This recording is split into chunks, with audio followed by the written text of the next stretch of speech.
je al jij is niet rond, hè? Ja, deze het waren we dan wij mooi vinden, hè? En voor mij moet het elke jaar wel deze winters worden. Ja, ik bedoel, dat is ook goed voor de natuur, denk ik dan maar. Dit vind ik prachtig mooi wees, hoor.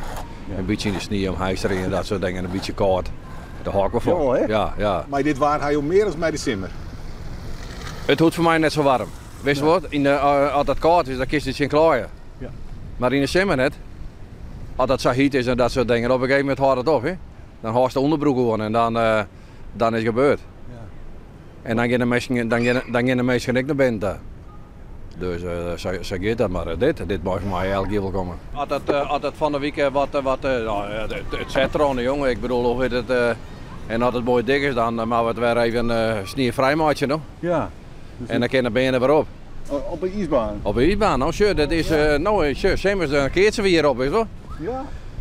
En dan in de winter, dan hebben we het spul wij onder water. En dan hoeft er maar een 10, 15 centimeter water op, maar dan nog per nachten en dan kunnen de benen erop, weet je toch? Je kunt wel heven. Ja, bij dat van de benen. Ja. Ja, je net meer op de redens? Jazeker. Oh. Ja. En ze hadden erover dat de grote tocht, iedereen werd weer zenuwachtig, weet je toch? Ja. Dat wordt wel een probleem met die corona. Nou ja, ik bedoel, hoe heet het, soms het wat in mindere mate doen, dan zou het ik mooi wezen. Ja. Nou? Ja. Ik heb hem zelf vaker gereden, maar ik bedoel, hoe heet het, dus hoe heet het, ik heb de krenten in de papbal. Nou, dat ik het zo zeggen mooi. Ja. Maar van hele protte oren die denken van, ja, en nou maar we erbij wezen.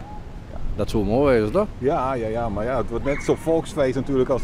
Nee, nou ja, daar heb je alle gasten hier maar het van, toch? Ja. Maar even een pas op de plaats. Soms is dat wel eens even nodig. Ja. En daarna komt het al wel weer in het goeie.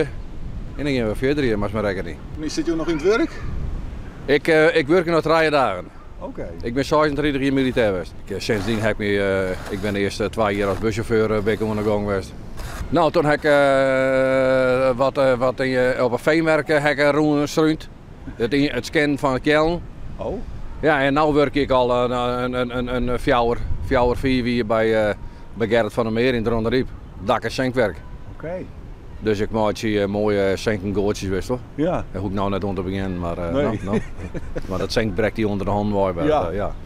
Maar ik ben al zo fit als wat. Nou, nog een hoffelijke duikje. Ja, Mick.